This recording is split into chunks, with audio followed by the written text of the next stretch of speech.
a tactical 40K here. I've had a lot of questions about how do I utilize my scoring units um, in Raven Guard instead of doing the traditional, or what's the 10th edition traditional thing of running Ultramarines and being able to utilize some of the abilities that the actual Raven Guard have. With only one unique unit being strike, but kind of playing into that mobility and sneakiness of Raven Guard. So what I have here, there's no train or anything on there, and I just have some very basic, whatever it's supposed to be, like a Dawn of War, whatever, the hot dog style deployment, and then a couple of no man's land um, objective markers here. Now, when we're looking at deploying um, in this scenario, of course, every terrain layout and every deployment zone, whether it be, like I said, the hot dog style or the hamburger or whatever you want to call it, the hammer and anvil or the crucible, or what is it not chosen? I can't remember. The one that's diagonal across this board here, or or the one that's or it goes from mid board all the way to the corner on each zone, or the kind of one single corner. Every one of them has its own. And forgive me for not knowing all those deployments. I just pull the cards or random draw, but um, every one of those has its unique characteristics and what you do with these kind of mobile units. And what I've done here is I've just picked out on the Raven Guard side here just a few of what typical scoring units that we utilize. Of course, there's, like I've talked about, main effort, supporting efforts in the past, and you have these supporting effort large hammer throwing units like a Vindicator or a Lancer or a Terminator brick or aggressor brick or your Eradicators or whatnot. You can score points with those, but those aren't traditionally their main objective. These units here, scouts, assassins, Shrike, and then I just put this guy as like some kind of, like in the Vanguard, you can put like a Phobos Lieutenant or something like that on the board, which I can grab him, but this is just a generic Shrike model that I haven't finished painting. And I'm just saying that you can put like Ghost Sweep Cloak or something, or you can just use them as, a mobile unit for also scoring. And then I don't know why I have this guy on here, but I just have him. We'll just put him on the other side of the board here. Those are just traditionally, I just have those guys up there because they're on the table.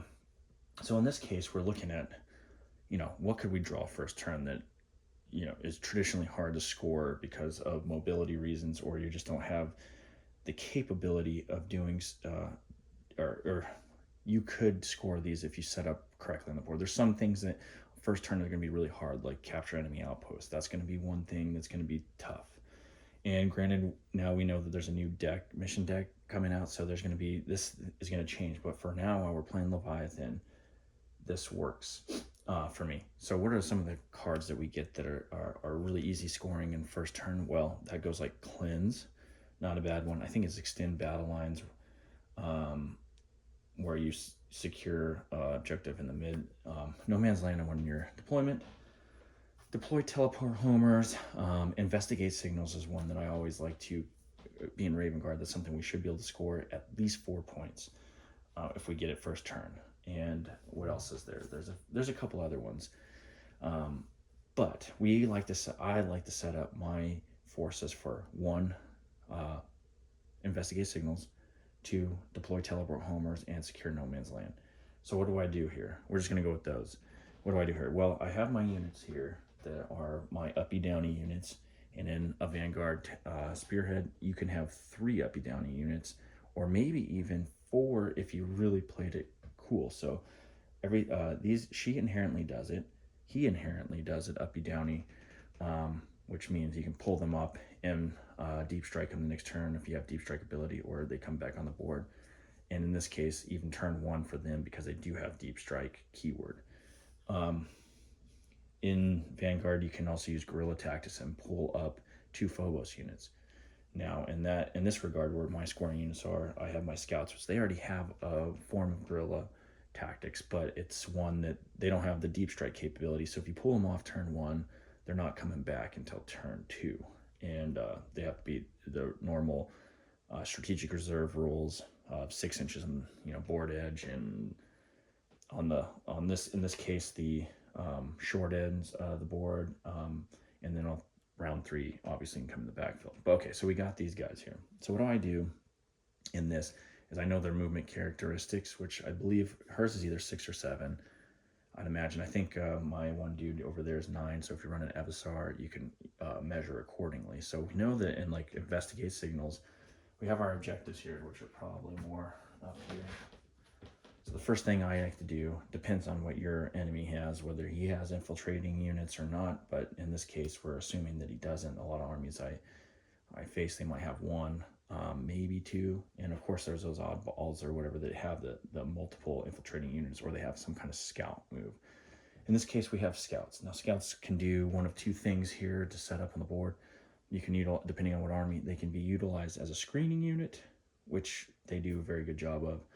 And we usually use their scout move in order to do so.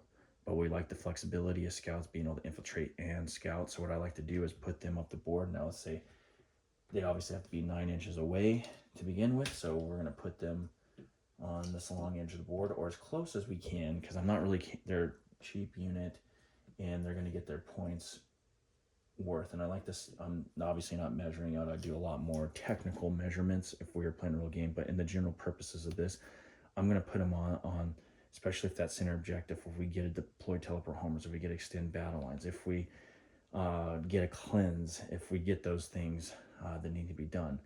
And with that regard, what we end up doing here too is we have another unit, and that could be a unit that you want to get into combat quickly. So this is where we're going to put a heavy hitter possibly, or another small scoring unit, or a unit with a little more impact. And we're just going to say he's that, and that could be jump pack guys. That could be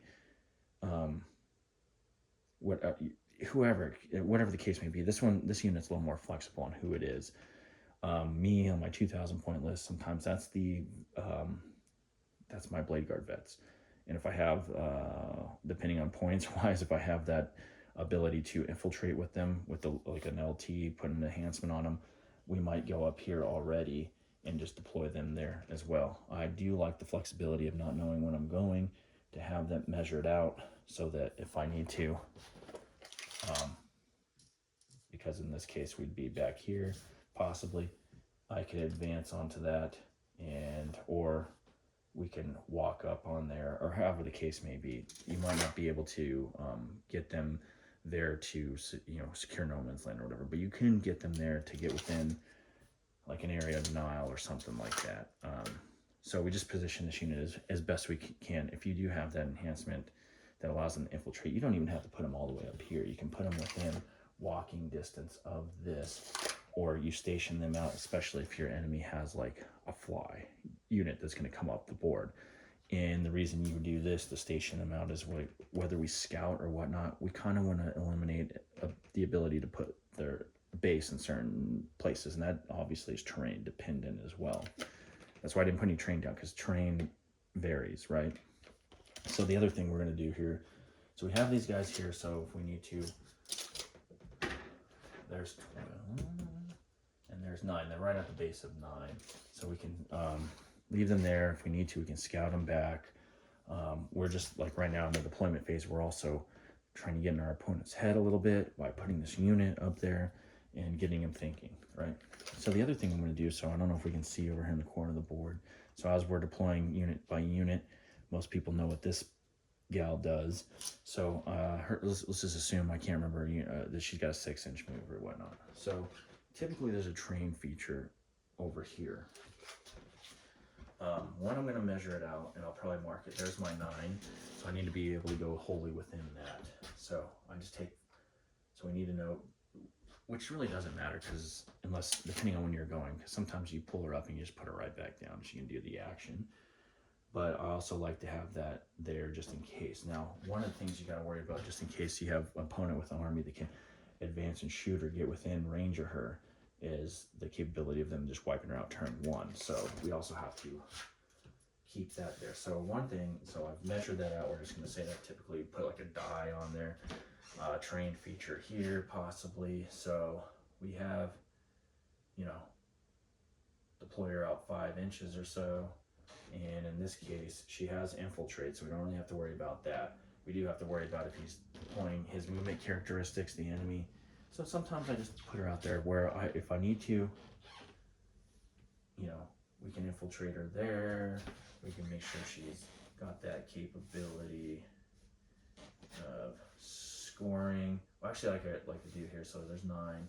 I put her up here just a little bit. One, it kind of helps screen a little bit just in case they have some funky shenanigans, but then I can move her in position if I need to in an area. But on turn 1, like we go first or whatever, when we get cleanse, I just move her back, cleanse. Shrike is a little bit easier. He's a little more flexible, actually. Now, granted, she can pull up, uppy, downy each turn, so can he. But in turn 1, if we end up going first or some weirdness like that where we can't utilize those capabilities as easily, he's got a 12-inch movement. He's got a jump pack. So we go up here. I might put him in. There's usually a train feature over here somewhere. I might put him in the train feature. He's got Phobos keywords, so if somebody gets too close to him, we can use that guerrilla tactics. If we need to actually spin the CP, bam, pull him back. Or we can do this. So I know this. 12, so we can put him back here, or over here, or whatever. I like to keep him more closer to here because if we need to keep him there and screen out, we can just move him around. We don't even need to pull him up. It just gives you flexibility. But when you get cleanse or whatever, bam, you move him over, bam, you move her over. There's 4 points at the very least. If you get cleansed, let's say you're going to have other units here. And depending on who you're going for, too, if you end up going turn 2, or not to your bottom of 1, and you pull these guys off, you're going to have to keep more than likely 1 over here because you also got to worry about the next turn screen. If he's got deep strike. If he doesn't, then it's just fair game. Bam, bam, they go up. You draw a cleanse. You can move whatever units you're strategically placing other units where they can get within 9 as well, because there's also like a unit that there's units you deep strike, like say in scepters, but there's units that you can pick up and just use them as, kind of intimidation wise, for the enemy, like maybe a centurions. Sometimes you keep them off the board and you can bring them in turn 2. Sometimes you keep them on here, then you just pull them up at the end of 1, walk them on somewhere and get lines of fire. But if you had them, you could put them over here and you can walk in, and they can on turn 1 just go ahead and score. Granted, you don't necessarily want them to do that, but bam, turn 1, bottom turn 1, you have the capability, and they can just come back on if they need to, or depending on what you draw. So if you draw something else, bam, they deep strike wherever. These 2 guys here give you flexibility. The other thing with these, so we're not even talking about turn 1, or I guess we should go. Hang on, we'll keep going turn 1. So after you scout, let's just say hypothetically, this is the way it is, and you've got some guys here that are enemy, and they've obviously, whatever their unit is, they got, we'll just call them the basic units. They're not necessarily custodies right there, but bam, we can move these guys up to screen out for area denial or whatever, and we move another scoring unit, or you can deep strike her in there, deploy teleport home, or whatever the case may be. Also interdict whatever they're coming up the center of the board. And you're not necessarily going to hold that more than a couple turns, but it's a couple turns that allow you to score maybe around a primary on there with some really weak units, and then you can reinforce that if you need to. Also, if you see a weak spot in their lines and you need to go cleanse or whatever, like turn 1, bam, you go up there, bottom 1, you've pulled her off, and you come down and you do your little action here, and you already got this already set up. I know it's a little convoluted what I'm going into because we're going into multiple cards. As we get in, let's say let's say you're taking fixed, or you actually draw like a deploy teleport homers in a round 2 or 3, or even I guess bottom round 1, and you have one of these 2 guys here. Now, granted, they're both 100-point units, and you don't want to necessarily sacrifice them for whatever, but you can really look at how your enemy is deployed. And the good thing about them being able to uppy, downy, and deep strike is you can then, okay, I want the full points on my deploy teleport home, or whatever round it might be. You might end up sending her back over there in an enemy deployment zone. Maybe there's a feature over here, train feature, you can set her in the back of that, bam, deploy teleport homers. Maybe he gets you, maybe he doesn't. If he does get you, you still have Shrike over here. Shrike's over here doing his thing. Let's say somehow he's able to get you. He rapid it. He does something. He kills one unit. He kills her. And this is where redundancy comes in. If you can get Shrike a bodyguard unit with points, it's even better. But man, they kill her when you're scoring units. Shrike is pretty much the redundant assassin, essentially. All of a sudden, she's gone and you're running fixed. You just go back there and deploy teleport homers again, maybe in a better position. Or in this case, he's then able to do where maybe you get behind enemy lines or something. All of a sudden, she's dead, but then you can throw at least one unit back there, and maybe you can pull off another unit, or maybe you're doing some shenanigans to score the large behind enemy lines.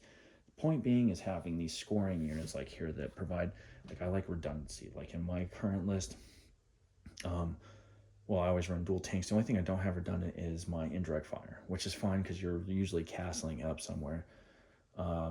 It would be nice to have the points to be able to do that, but I prefer having redundancy in scoring units, redundancy in supporting units, whether that be my tank supporting fires like tank fire.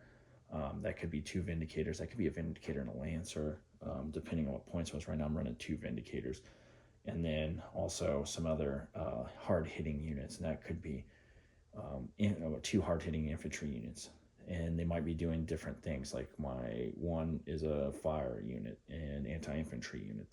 That's kind of my Devastator Centurions, and then like a Blade Guard vet squad. So their missions, they don't seem like similar units, but they're redundant missions for those two. So in this case, I have redundant uppy downy scoring units. Plus I even have the scouts. So it's redundant in these characteristics, and then a kind of screen. I don't say that the scouts are necessarily redundant in the sense of scoring, but they're there to screen and do other things. I also have a redundant screening unit of infiltrators, typically, and that secures the backfield and keeps the enemy from attacking you within, because they're a little 12-inch aura. So the scouts are doing it by hindering the enemy, circumventing their plan on the front lines. And the infiltrators are doing the same thing, but they're doing it in a little bit different capacity in the backfield. And then I think that's a pretty good way to stop, because we've gone through quite a bit here. And maybe we'll set up some terrain next time and maybe put like a secondary army over there, and I can show you different deployments where certain enemy forces are in certain positions, with different terrain features. And we can see how you counteract that, how you deploy over here. And this isn't just something I'm talking about. I do this all the time when I play, and that's why I do so well with Raven Guard. And and I'm learning other armies, obviously Custodes, and how to do that, but they're not as flexible with the Raven Guard unit or just Space Marines in general. A lot of flexibility, a lot of units. And I like to play particularly Raven Guard, so I'm not taking the Ventress. I'm not taking the Calgar. I have those units, but I'm just not taking them because I just like the lore of Raven Guard, so I take Shrike, and I like having Shrike with the Calidus Assassin. It just works. It works really well, and I might lose a lot of units, but the score at the end of the game, that's what really matters. It's usually in my favor. I think I'm winning about 70-something% of my games, and that's with all varied range of type players, armies, and capabilities. So I think I'm doing something right. Anyway, I'll leave it there. Talk to you later.